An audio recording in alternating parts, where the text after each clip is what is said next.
আসসালামু আলাইকুম, স্বাগত জানাচ্ছি আরটিভি সন্ধ্যার সংবাদে। আপনাদের সঙ্গে আছি আমি ফারিয়া শারমিন, আমি সিনথিয়া রহমান। বেগম খালেদা জিয়াকে যে চিকিৎসা দেওয়া হচ্ছে তিনি তা গ্রহণ করতে পারছেন বলে জানিয়েছেন ডক্টর AZM জাহিদ হোসেন। খালেদা জিয়ার ব্যক্তিগত চিকিৎসক ডক্টর জাহিদ এভারকেয়ার হাসপাতালের সামনে গণমাধ্যমকে জানান, চিকিৎসার জন্য যুক্তরাজ্য থেকে একটি চিকিৎসক দল আসবে। বেগম খালেদা জিয়ার শারীরিক অবস্থা নিয়ে বিভ্রান্ত না হতে সবার প্রতি আহ্বান জানান তিনি। শামীম চৌধুরীর রিপোর্ট। বেলা বাড়ার সঙ্গে সঙ্গে এভারকেয়ারের সামনে ভিড় বাড়তে থাকে বিএনপি নেতাকর্মীদের। বিএনপি চেয়ারপারসনের শারীরিক অবস্থা জানতে তৃণমূলের পাশাপাশি হাসপাতালের সামনে আসেন কেন্দ্রীয় নেতারা। আবেগের কারণে এখানে এসে কোনো লাভ নেই, তাও আমরা জানি, বাট এসেছি একটু খোঁজ খবর জানার জন্য। আশা করি ইনশাল্লাহ উনি ভালো হয়ে যাবে। সারা বাংলাদেশের মানুষ চাচ্ছে যেটা আর কি। পরে গণমাধ্যমে খালেদা জিয়ার স্বাস্থ্যের অবস্থার সবশেষ তথ্য জানান তার ব্যক্তিগত চিকিৎসক ডাক্তার AZM জাহিদ হোসেন। ডাক্তাররা যে চিকিৎসা দিচ্ছেন সেই চিকিৎসা উনি গ্রহণ করতে পারছেন, অথবা আমরা যদি বলি মেনটেন করছেন। রিজভী আহমেদ ওনার স্বাস্থ্য ব্যতীত অন্যান্য বিষয়ে আপনাদেরকে মাঝে মাঝে ব্রিফ করবেন, আর আমি ডাক্তার AZM জাহিদ হোসেন দলের একজন কর্মী, আমি আপনাদেরকে ওনার স্বাস্থ্য নিয়ে ব্রিফ করব। এর বাইরে আপনারা অন্য কারো ব্রিফিংয়ের প্রতি কোনো ধরনের কান না দেওয়ার জন্য দল আপনাদেরকে অনুরোধ করেছে। দলের ভারপ্রাপ্ত চেয়ারম্যান তারেক রহমানের দেশে আসা নিয়ে ছড়ানো গুজবের বিষয়ে গণমাধ্যমে মুঠোফোনে কথা বলেন বিএনপি মহাসচিব মির্জা ফখরুল। বলেন, বেগম খালেদা জিয়াকে বিদেশে নেয়ার মতো শারীরিক অবস্থা পর্যবেক্ষণ করে দেশে ফেরার সিদ্ধান্ত নেবেন তারেক রহমান। পরিস্থিতি অপরিবর্তিত থাকলে তারেক রহমান শিগগিরই দেশে ফিরবেন বলে আশা প্রকাশ করেন তিনি। দেশের বিশেষ ব্যক্তি হিসেবে নিরাপত্তার জন্য এভারকেয়ার হাসপাতালে যোগ দেন SSF সদস্যরা। নিরাপত্তার চাদরে ঢেকে ফেলা হয় এভারকেয়ারের চারপাশ। শামীম চৌধুরী, RTV, ঢাকা। দর্শক, বেগম খালেদা জিয়ার শারীরিক অবস্থার সর্বশেষ জানাতে রাজধানীর এভারকেয়ার হাসপাতাল থেকে যুক্ত হচ্ছেন সহকর্মী সর্দার রাজীব। রাজীব, বেগম খালেদা জিয়ার শারীরিক অবস্থা এখন কেমন দেখছেন, এবং ডক্টর জাহিদ যা বলছিলেন যে উনি চিকিৎসা নিতে পারছেন, এখন কি অবস্থা সেই সম্পর্কে বিস্তারিত জানবো আপনার কাছ থেকে। হ্যাঁ ফারিয়া, বেগম খালেদা জিয়ার শারীরিক অবস্থা কেমন বা তার শারীরিক কোনো উন্নতি হয়েছে কিনা এই তথ্যটুকু জানার আগ্রহ কিন্তু সাধারণ মানুষের মধ্যেও রয়েছে। আমরা কিন্তু এখানেও বিএনপি নেতাকর্মীর পাশাপাশি সাধারণ মানুষদেরও কিন্তু উপস্থিতি দেখতে পাচ্ছি, এবং তারা জানার আগ্রহ নিয়ে আমাদেরকে প্রশ্ন করছে আসলে তার শারীরিক অবস্থা কেমন। তবে বিএনপি চেয়ারপারসন বেগম খালেদা জিয়ার শারীরিক অবস্থার যে কিছুটা উন্নতি হয়েছে সেই ইঙ্গিতটা কিন্তু ওনার ব্যক্তিগত চিকিৎসক ডাক্তার AZM জাহিদ হোসেন বলেছেন। তিনি কিন্তু বলেছেন যে খালেদা জিয়ার যে চিকিৎসা হচ্ছে সেটি তিনি গ্রহণ করতে পারছেন। আমরা যদি আরেকটু বলে রাখি যে এখানে বিএনপি নেতাকর্মীর পাশাপাশি সাধারণ মানুষ রয়েছেন, তাদের এছাড়াও এখানে কিন্তু আইন শৃঙ্খলা বাহিনীর কঠোর নিরাপত্তা রয়েছে। বলা যায় যে পুরো এলাকাটি নিরাপত্তার চাদরে ঢেকে ফেলা হয়েছে। হাসপাতালের প্রধান ফটকের সামনে কিন্তু কাঁটাতারের ব্যারিকেডও দেওয়া হয়েছে। আমরা যতটুকু জানতে পেরেছি যে এখানে কিন্তু প্রধান উপদেষ্টা ডক্টর মোহাম্মদ ইউনূসেরও আসার কথা রয়েছে, যদিও আমরা এখনো নিশ্চিত নয় যে তিনি কখন আসবেন বা আসবেন কিনা সে বিষয়ে আমরা এখনো নিশ্চিত নয়। তবে আরেকটি কথা বলে রাখি যে বেগম খালেদা জিয়াকে VIP পার্সন হিসেবে রাষ্ট্রের পক্ষ থেকে ঘোষণার পরেই কিন্তু এখানে SSF এর সদস্যরা এসেছেন, এবং SSF কিন্তু ওনার যে মেডিকেল বোর্ড রয়েছে সেই মেডিকেল বোর্ডের সঙ্গে কথা বলেছেন এবং পুরো নিরাপত্তার দায়িত্ব নিয়েছেন। আমরা যদি আরেকটু বিষয় বলে রাখি যে বেগম খালেদা জিয়ার চিকিৎসার জন্য আরও একটি বিদেশি দল আসার কথা রয়েছে। যতটুকু জানতে পেরেছি তারা যুক্তরাজ্য থেকে আসবেন। এছাড়াও আমরা যতটুকু জানি যে গতকালই কিন্তু চীন থেকে একটি বিশেষজ্ঞ দল এসেছিলেন। এছাড়াও আমরা কিন্তু দেখছি যে যুক্তরাষ্ট্র সহ বিভিন্ন দেশের বিশেষজ্ঞ চিকিৎসক দলের সমন্বয়ে কিন্তু মেডিকেল বোর্ড এখানে দায়িত্ব পালন করছেন। সেখানে কিন্তু বিএনপির ভারপ্রাপ্ত চেয়ারম্যান তারেক রহমানের স্ত্রী ডাক্তার জোবাইদুর রহমানও সেই বিশেষজ্ঞ দলের সঙ্গে রয়েছেন। বিএনপির ভারপ্রাপ্ত চেয়ারম্যান তারেক রহমান কিন্তু সার্বক্ষণিক দিক নির্দেশনা দিচ্ছেন এবং ওনার মায়ের অর্থাৎ বিএনপি চেয়ারপারসন বেগম খালেদা জিয়ার খোঁজ খবর রাখছেন। আমরা কিন্তু এতটুকুই জানি। এরপর তারপরেও যদি আমরা আরেকটু বলি যে এখানে আইন শৃঙ্খলা বাহিনীর পাশাপাশি কিন্তু হাসপাতাল কর্তৃপক্ষেরও কঠোর নিরাপত্তা রয়েছে এবং বিএনপির পক্ষ থেকে কিন্তু বলা হয়েছে এবং ওনার ব্যক্তিগত চিকিৎসক ডাক্তার এজেডএম জাহিদ হোসেনও বলেছেন যে বেগম খালেদা জিয়ার শারীরিক অবস্থা জানার জন্য ওনার বিএনপির মিডিয়া সেল বা ওনার পক্ষ থেকে যে তথ্যটি আসবে সেটি যেন গ্রহণ করা হয়, এর বাইরের কিন্তু কোনো গুজব বা কোনো অপপ্রচার বা কোনো তথ্য গ্রহণ না করেন। এই ছিল আমার কাছে সর্বশেষ। ফারিয়া, আপনাকে ধন্যবাদ। সাবেক প্রধানমন্ত্রী বিএনপি চেয়ারপারসন বেগম খালেদা জিয়ার দ্রুত সুস্থতা ও দীর্ঘায়ু কামনা করে পল্টনে দোয়া ও মোনাজাত আয়োজন করেছে জাতীয়তাবাদী যুব দল কেন্দ্রীয় নির্বাহী কমিটি। এতে উপস্থিত ছিলেন বিএনপির সিনিয়র যুগ্ম মহাসচিব রুহুল কবির রিজভী। ঢাকা বিশ্ববিদ্যালয়ের কেন্দ্রীয় মসজিদে একই আয়োজন করে জাতীয়তাবাদী ছাত্রদল। বাদ আসর আয়োজিত এই দোয়া মাহফিলে উপস্থিত ছিলেন ছাত্রদলের কেন্দ্রীয় সভাপতি রাকিবুল ইসলাম রাকিব ও কেন্দ্রীয় কমিটির নেতৃবৃন্দ।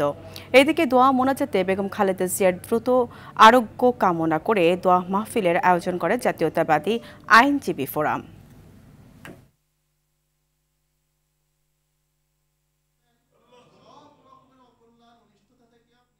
তিনি তার স্বামীর অনেক গুণাবলীর প্রভাবিত সাহস, দেশপ্রেম, বীরত্ব এবং আরেকটা বড় জিনিস যেটা এখন প্রচণ্ডভাবে অভাব রাজনীতিবিদদের মধ্যে, জনগণের সাথে যে কথা দেওয়া হয় সে কথাটিকে অক্ষরে অক্ষরে রক্ষা করা।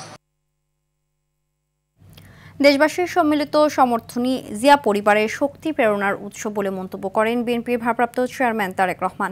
সকালে ফেসবুকে তার ভেরিফাইড পেজ থেকে বেগম খালেদা জিয়ার প্রতি বৈশ্বিক সহমর্মিতা ও শুভ কামনার জন্য কৃতজ্ঞতা প্রকাশ করেন। তারেক রহমান আরও লিখেন, বিশ্বের নানা প্রান্ত থেকে দেশনেত্রী বেগম খালেদা জিয়ার সুস্থতার জন্য যেভাবে সহযোগিতা ও শুভ কামনা জানানো হচ্ছে, জিয়া পরিবার ও বিএনপির পক্ষ থেকে সবার প্রতি আন্তরিক ধন্যবাদ জানান তিনি। বিভিন্ন দেশের নেতা, কূটনৈতিক, বন্ধু, সর্বস্ব ব্যক্তিদের উদ্বেগ, উৎকণ্ঠা এবং বাংলাদেশের লাখো মানুষের ভালোবাসা ও দোয়া তাদের পরিবারকে গভীরভাবে স্পর্শ করছে বলেও জানান তারেক রহমান।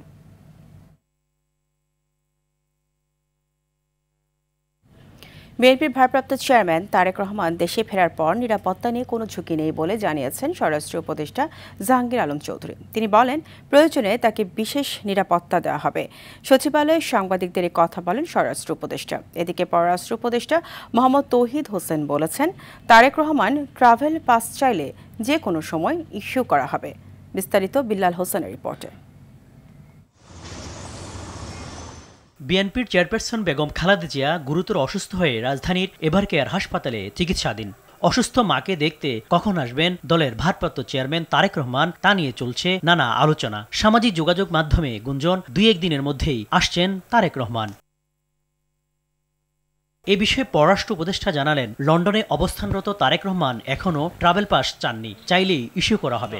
ট্রাভেল পাস উনি চাইলেই ইস্যু হবে, এখনো চান নাই, আমার জানার মতো এখনো চান নাই। তারেক রহমানের আসেনি কোনো সুনির্দিষ্ট তথ্য নাই। না, এদিকে সচিবালয় আইনশৃঙ্খলা সংক্রান্ত কোর কমিটির বৈঠক শেষে স্বরাষ্ট্র উপদেষ্টা জানান, দেশে ফিরলে সব ধরনের নিরাপত্তা দিতে প্রস্তুত সরকার। স্বরাষ্ট্র মন্ত্রণালয় সবার জন্য প্রস্তুত আছে এবং স্পেশালি যাদের জন্য দরকার তাদের জন্য স্পেশাল যেটা দেওয়ার দরকার ওইটার জন্য আমরা প্রস্তুত আছি। এ সময় জাতীয় নির্বাচনের ঝুঁকিপূর্ণ কেন্দ্রের নিরাপত্তা নিশ্চিত চূড়ান্ত হচ্ছে বলে জানান তিনি। কতগুলি ঝুঁকিপূর্ণ রয়ে গেছে এবং কতগুলি ঝুঁকিপূর্ণ না, এইগুলি দেখে আমাদের ডিপ্লয়মেন্টটা কীরকম, এইটা প্লাস আমাদের বডি ক্যাম্প যেটা কিনা হচ্ছে এটার অগ্রগতিটা কি এবং এদের যেগুলি চলে আসছে আমাদের কাছে আছে ওইগুলিতে প্রশিক্ষণটা কতটুকু হয়েছে এবং অন্যান্য বাহিনীগুলি তো তাদের প্রস্তুতিটা কি। প্রধান উপদেষ্টার বাসভবন যমুনায় উপদেষ্টা পরিষদের বিশেষ বৈঠকে খালেদা জিয়ার ভিভিআইপি নিরাপত্তা কার্যকরের জন্য সংশ্লিষ্ট সকল সংস্থাকে নির্দেশ দেওয়া হয়েছে। বিল্লাল হোসেন, ওটিভি, ঢাকা। অন্তর্বর্তী সরকার গঠন ও শপথের বৈধতা চ্যালেঞ্জ করে করা আপিল আবেদনের শুনানি বুধবার পর্যন্ত মুলতবি করেছে দেশের সর্বোচ্চ আদালত। মঙ্গলবার প্রধান বিচারপতি ডক্টর সৈয়দ রেফাত আহমেদের নেতৃত্বাধীন 7 সদস্যের পূর্ণাঙ্গ আপিল বেঞ্চে প্রথম দিনের শুনানি হয়। শুনানি করেন ব্যারিস্টার রুহুল কুদ্দুস কাজল, অ্যাডভোকেট শিশির মনির ও ডক্টর শরীফ ভূঁইয়া। তারা প্রত্যেকে আপিল আবেদনটি খারিজ করে দেওয়ার পক্ষে তাদের বক্তব্য উপস্থাপন করেন। গত বছরের ডিসেম্বরে বর্তমান সরকারের চ্যালেঞ্জ করে হাইকোর্টে রিট করেন আইনজীবী মহসিন রশিদ। রিটটি সরাসরি খারিজ করে দেয় হাইকোর্ট। 106 অনুচ্ছেদ অনুযায়ী যে অপিনিয়ন নেওয়া হয়েছে আমাদের বিবেচনায় এটির কোনো প্রয়োজন ছিল না। 106-এর উপর এই সরকারের বৈধতা নির্ভরশীল নয়। এই সরকারের বৈধতা নির্ভরশীল হলো বাংলাদেশের জনগণের সার্বভৌম ক্ষমতার অভিপ্রায়ের বহিঃপ্রকাশ হিসেবে। একটা নিয়মিত সরকার যেভাবে কাজ করে ঠিক সেভাবে কিন্তু অন্তর্বর্তীকালীন সরকার কাজ করছে। সুতরাং এই সরকারের কোনো সময়সীমা লিমিট কিংবা যে সমস্ত বিষয়গুলো নিয়ে মহসিন রশিদ সাহেব প্রশ্ন করেছেন সে সমস্ত বিষয়গুলো সাংবিধানিকভাবে টিকবে না এবং সে কারণে হাইকোর্ট সঠিকভাবে তার মামলাটি খারিজ করেছেন। সংবিধানের ৫ম সংশোধনী নিয়ে হাইকোর্টের রায়ের বিরুদ্ধে আপিলের প্রথম দিনের শুনানি হয় আজ সকালে প্রধান বিচারপতি সৈয়দ রেফাত আহমেদের নেতৃত্বাধীন ৬ বিচারপতির আপিল বেঞ্চে এই শুনানি হয়। এদিন বিএনপির মহাসচিব মির্জা ফখরুল ইসলাম আলমগীর মামলায় পক্ষভুক্ত হন। এর আগে গত বছরের ১৭ ডিসেম্বর পৃথক দুটি রিটের শুনানি শেষে তত্ত্বাবধায়ক সরকার ব্যবস্থা বিলোপ সহ পঞ্চদশ সংশোধনীর কিছু অংশ অসাংবিধানিক ও বাতিল ঘোষণা করে রায় দেন হাইকোর্ট। পরে পঞ্চদশ সংশোধনী পুরোপুরি বাতিল চেয়ে সুজন সম্পাদক সহ ৪ জন হাইকোর্টের রায়ের বিরুদ্ধে আপিল করেন। ২০১১ সালে আওয়ামী লীগ সরকার সংসদে পঞ্চদশ সংশোধনী আইন পাশ করেন। ওই সংশোধনীতে তত্ত্বাবধায়ক সরকার ব্যবস্থা বিলোপ সহ ৫৪টি ক্ষেত্রে পরিবর্তন আনা হয়।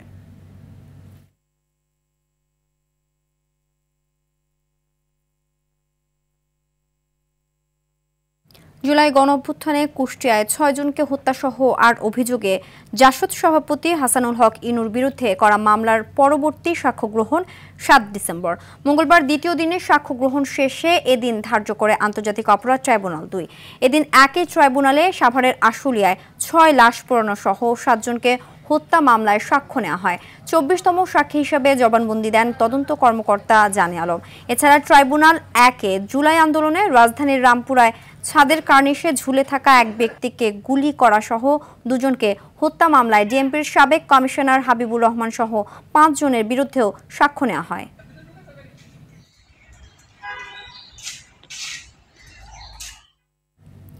বিগত ১.৫ দশক ধরে ভোটাধিকার বঞ্চিতদের আস্থা ফিরিয়ে আনা আগামী নির্বাচনের জন্য বড় চ্যালেঞ্জ বলে মনে করছেন ইউরোপীয় ইউনিয়নের রাষ্ট্রদূত মাইকেল মিলার। রাজধানীর আগারগাঁও নির্বাচন ভবনের প্রধান নির্বাচন কমিশনার এএমএম নাসির উদ্দিনের সঙ্গে বৈঠকের পর এ মন্তব্য করেন তিনি। বলেন, বাংলাদেশের গণতান্ত্রিক উত্তরণে আগামী নির্বাচন খুবই গুরুত্বপূর্ণ। এ সময় নির্বাচন পর্যবেক্ষণে বড় আকারের পর্যবেক্ষক দল পাঠানোর কথা জানিয়ে মাইকেল বলেন, জুলাই চার্টার ও গণভোট নিয়ে যেসব চ্যালেঞ্জ রয়েছে তাতে সার্বিক সহায়তা করবে EU. You have a whole generation of individuals and maybe more who have never cast their vote. এবার অনেক ভোটার প্রথমবারের মতো ভোট দেবেন। আগে হয়তো অনেকে ভোট দেননি, কারণ তারা জানতেন যে নির্বাচন সুষ্ঠু হবে না বা সহিংসতার আশঙ্কা করেছিল। প্রায় পুরো একটি প্রজন্ম কখনো ভোট দেয়নি। এটা একটা চ্যালেঞ্জ হবে। So that they will be able to vote on time. যাদের নিরাপত্তায় রাজধানীর বেসরকারি নিরাপত্তা সেবা খাত তাদেরই তথ্য নেই পুলিশের কাছে। এই সুযোগে মামলাসহ নানা অপরাধে জড়িতরা বেছে নিচ্ছে সিকিউরিটি গার্ডের চাকরি।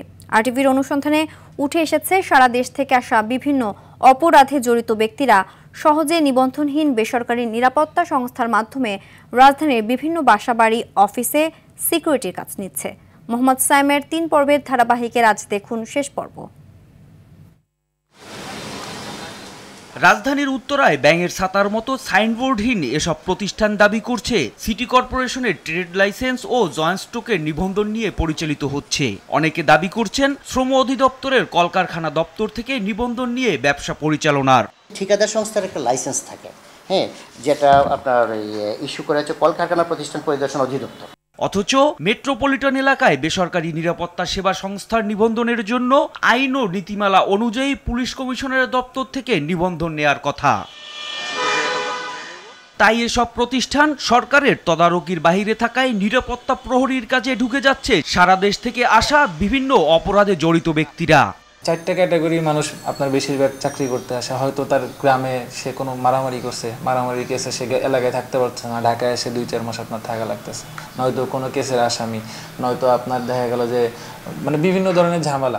আর এসব প্রতিষ্ঠানে চাকরির নামে প্রতারণার সীমাহীন অভিযোগের পাশাপাশি যাদের চাকরি দেওয়া হচ্ছে তাদেরও প্রতিদিন বিনা পারিশ্রমিকে বাড়তি খাটানো হচ্ছে ঘন্টার পর ঘন্টা। 8 ঘন্টা আছে, 12 ঘন্টা তো সব জায়গায় ডিউটি করতে হয় না ভাই। আমি 12 ঘন্টা ডিউটি করি, 10,000 টাকা বেতন পাই। বেসরকারি নিরাপত্তা সেবা খাতে প্রতারণা থেকে রক্ষা পেতে নিয়োগের আগেই চুক্তিপত্র ও অর্থ লেনদেনের রিসিট সংগ্রহে রাখার পরামর্শ এই আইনজীবীর। আগে থেকে টাকা দিবেন না, যদি কোনো ধরনের টাকা লেনদেন হয় সেই টাকাটা লেনদেনের যে কোনো একটা রিসিট নেবেন। আর শ্রম অধিদপ্তর দিচ্ছে অভিযোগ পেলে ব্যবস্থা নেওয়ার আশ্বাস। আমাদের কাছে যদি লিখে যে আমাদের এরকম ডেটাই করতে আমরা ব্যবস্থা নিতে পারি। তবে প্রতারণা এড়াতে সচেতনতার তাগিদ দেন ডিএমপির এই মুখপাত্র। জানান, নিবন্ধনহীন এসব প্রতিষ্ঠানের নিরাপত্তা প্রহরীদের কোনো তথ্যই নেই পুলিশের কাছে। যে প্রতিষ্ঠান থেকে উনি নিরাপত্তা প্রহরীটা নিচ্ছেন তারা যথাযথ কর্তৃপক্ষের অনুমতি প্রাপ্ত কিনা, লাইসেন্সকৃত, তাদের কার্যক্রম আমরা হয়তো দেখাশোনা করতে পারবো। কিন্তু আপনি যেগুলো বললেন লাইসেন্স ব্যতি রেখে করছে, এক্ষেত্রে যদি সুস্পষ্ট অভিযোগ সুনির্দিষ্টভাবে আমাদেরকে জানান তাহলে আমরা ব্যবস্থা নেব। প্রতিষ্ঠানের নিরাপত্তায় সেবাদানকারী প্রতিষ্ঠানের সম্পর্কে তথ্য যাচাই করে চুক্তি করার আহ্বান ডিএমপির। আর চাকরির নামে এসব প্রতারক চক্র থেকে সচেতনতার বিকল্প নেই বলে মত আইনজীবীর। মোহাম্মদ সায়েম, আরটিভি, ঢাকা। 12 কেজি এলপিজির দাম বেড়েছে 38 টাকা। ধারাবাহিকভাবে কমার পর এবার ভোক্তা পর্যায়ে বেড়েছে এলপি গ্যাসের দাম। চলতি ডিসেম্বর মাসে প্রতি 12 কেজি সিলিন্ডারের দাম 1215 টাকা থেকে 38 টাকা বাড়িয়ে 1253 টাকা নির্ধারণ করা হয়েছে। বিকেলে সংবাদ সম্মেলনে নতুন এ দর ঘোষণা করে বাংলাদেশ এনার্জি রেগুলেটরি কমিশন। মঙ্গলবার সন্ধ্যা 6টা থেকে নতুন দর কার্যকর হবে বলে জানানো হয়েছে।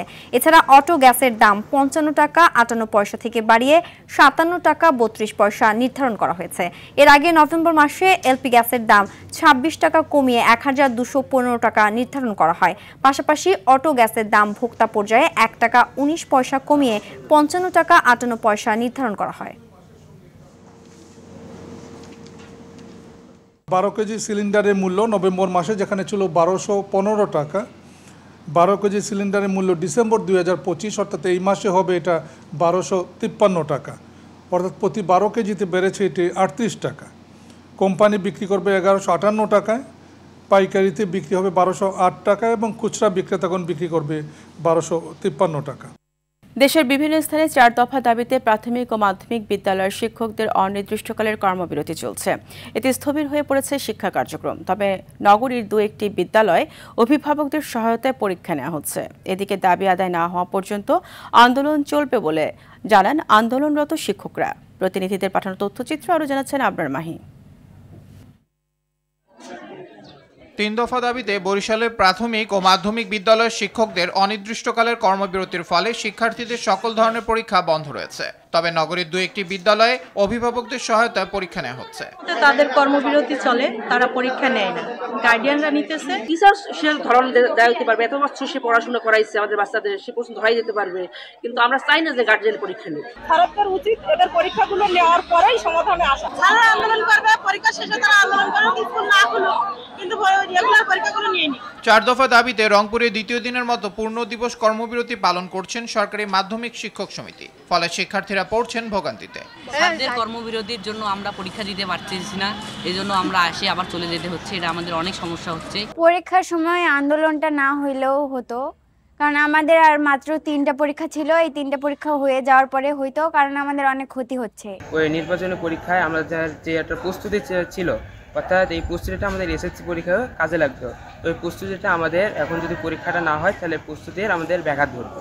সরকারি মাধ্যমিক বিদ্যালয়ের শিক্ষকদের সাথে দীর্ঘদিনের বৈষম্যের প্রতিবাদে এবং 4 দফা দাবিতে পটুয়াখালীতে সরকারি মাধ্যমিক শিক্ষকদের দ্বিতীয় দিনের কর্মবিরতি পালন করছে জেলা সরকারি মাধ্যমিক শিক্ষক সমিতি। ন্যায্য দাবি পূরণ না হওয়া পর্যন্ত এই কর্মবিরতি অব্যাহত থাকবে বলে জানান শিক্ষক নেতারা। কর্তৃপক্ষ কোনো আমাদের এই দৃষ্টির প্রতি সদয় হন নাই এবং আমাদের কোনো পাওনাগুলোকে সঠিকভাবে আমাদেরকে বুঝিয়ে দেননি। সচিব মহোদয়কে আজকের দিনের মধ্যেই পূরণ করে আমাদেরকে ক্লাসে ফিরে যাওয়ার জন্য আবেদন করছি। সরকার যদি আমাদের দাবিগুলি মেনে নেয় তাহলে আমরা অতি সত্বর ক্লাসরুমে ফিরে যাব। আমরা ক্লাসরুমে থাকতে চাই। একই দাবিতে বাগেরহাট, টাঙ্গাইল, ভোলা, হিলি, সাতক্ষীরা, নেত্রকোনা, মেহেরপুর, রাঙাবালি, ময়মনসিংহ ও জয়পুরহাটে কর্মবিরতি পালন করছেন শিক্ষকরা।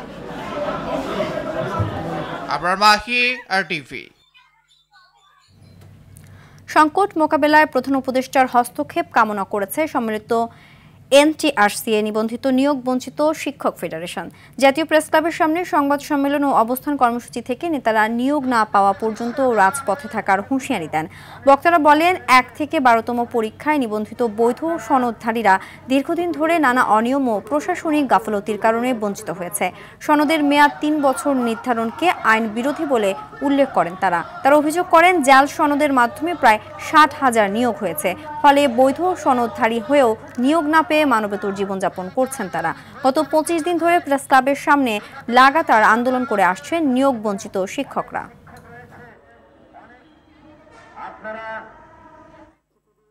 শান্তি চুক্তির 28 বছরেও শান্তি ফেরেনি পার্বত্য অঞ্চলে, বরং নতুন নতুন দলের আবির্ভাব বেড়েছে দ্বন্দ্ব ও সংঘাত। বিরোধ নিষ্পত্তির বদলে আধিপত্য বিস্তার, গুম, খুন আর চাঁদাবাজি আজও রক্ত ঝরাচ্ছে পাহাড়ে। তবে শান্তি চুক্তির পর উন্নয়নের ছোঁয়া লেগেছে পাহাড়ি যোগাযোগ ব্যবস্থা ও আর্থসামাজিক জীবনযাত্রায়। বান্দরবান থেকে মোহাম্মদ শাফায়েত হোসেনের পাঠানো তথ্যচিত্রে আরও জানাচ্ছেন আব্দুল হামিদ। উত্তাল পাহাড়ি জনপদে শান্তি প্রতিষ্ঠার লক্ষ্যে 1997 সালের 2 ডিসেম্বর জনসংহতি সমিতি JSS এর সঙ্গে শান্তি চুক্তি করে তৎকালীন আওয়ামী লীগ সরকার। তবে 28 বছর পার হলেও পাহাড়ে এখনো বন্ধ হয়নি অস্ত্রের ঝনঝনানি। জনসংহতি সমিতি ও UPDF ভেঙে 4টি এবং কুকিচিন ও মক পার্টি নামে আরও 2টি সশস্ত্র সংগঠনের জন্ম হয় চুক্তি পরবর্তী সময়ে।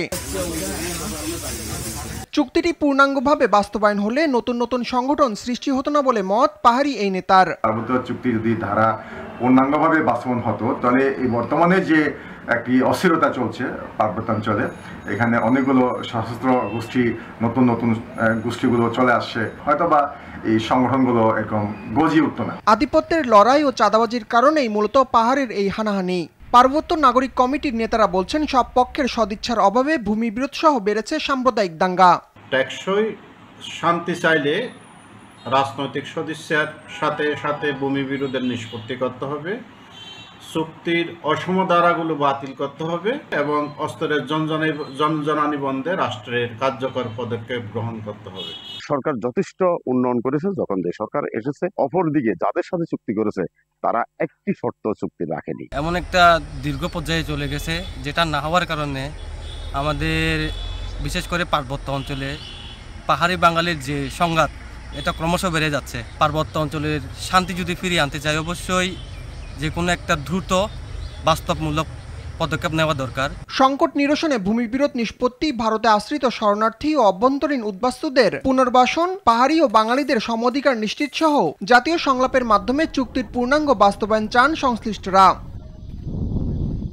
আব্দুল হামিদ, RTV। আফ্রিকার দেশগুলোর বাজার ধরতে চান ব্যবসায়ীরা। মধ্য ও পূর্ব আফ্রিকার দেশগুলোর বাজার ধরতে জিবুতি হতে পারে বাংলাদেশের জন্য প্রবেশদ্বার। আফ্রিকার যোগাযোগের হাব, আমদানি নির্ভরতা, রাজনৈতিকভাবে স্থিতিশীল ও শক্তিশালী ব্যাংকিং ব্যবস্থার কারণে বাণিজ্যিক সম্ভাবনা খতিয়ে দেখতে বাংলাদেশের ব্যবসায়ীরা জানুয়ারিতে যেতে চান জিবুতিতে। বাংলাদেশ ও জিবুতির বাণিজ্যিক সম্পর্ক বাড়াতে রাজধানীতে এক প্রেস ব্রিফিংয়ে এসব তথ্য তুলে ধরা হয়। এর সম্ভাবনা খতিয়ে দেখতে জানুয়ারিতে ডেলিগেশন নিয়ে যেতে আগ্রহ প্রকাশ করেন বাংলাদেশের ব্যবসায়ীরা। প্রেস ব্রিফিংয়ে জিবুতির রাষ্ট্রদূত দেশটিতে বাণিজ্যিক সম্ভাবনা তুলে ধরেন।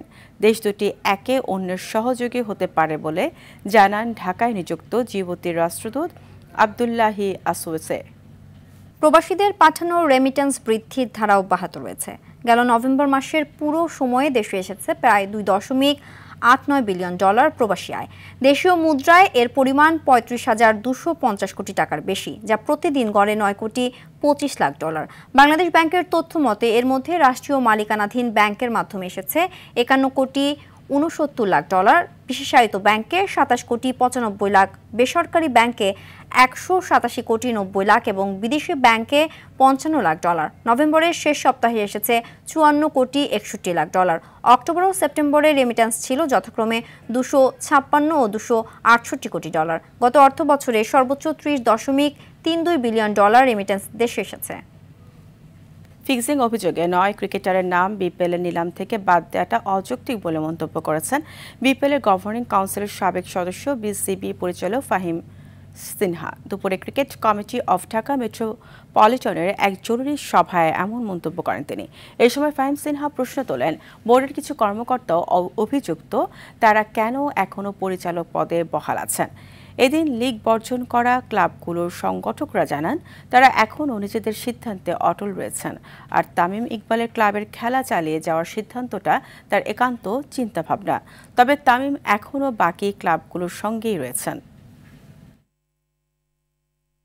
বিপিএল বাংলাদেশ ক্রিকেট বোর্ডের আন্ডারে ইন্টিগ্রিটি একটা ডিপার্টমেন্ট আছে, ওইটার চেয়ারম্যান বলে দিলে একটা পার্টিকুলার লিগ খেলতে পারবে না, কি কারণে খেলতে পারবে না এটা স্পেসিফাই করাটা জরুরি। তো এটা যদি না করতে পারে আমার মনে হয় এটা তাদের সাথে ইনজাস্টিস করা হচ্ছে। যদি লিগালি কোনো অ্যাকচুয়ালি কোনো প্রমাণ থাকে যে ওরা কোনো অন্যায় করেছে, তাহলে সব লিগ থেকে তাদেরকে বাদ দিয়ে দেওয়া উচিত। অভিযুক্তদের যদি শাস্তি দিতে হয়, বোর্ডের ভিতরে তো অনেক অভিযুক্ত ব্যক্তিরা এখন ডিরেক্টর হয়ে পরিচালক হয়ে আছে, অভিযুক্তদের যদি আমরা প্রমাণ পাওয়ার আগে শাস্তি দেই তাহলে ওনাদেরও এই শাস্তি হওয়া উচিত বা সাসপেনশনে থাকা উচিত। সন্ধ্যার সংবাদ এই পর্যন্তই। রাতের সংবাদ 11:15টায় দেখার আমন্ত্রণ রইল। ধন্যবাদ সবাইকে। ধন্যবাদ।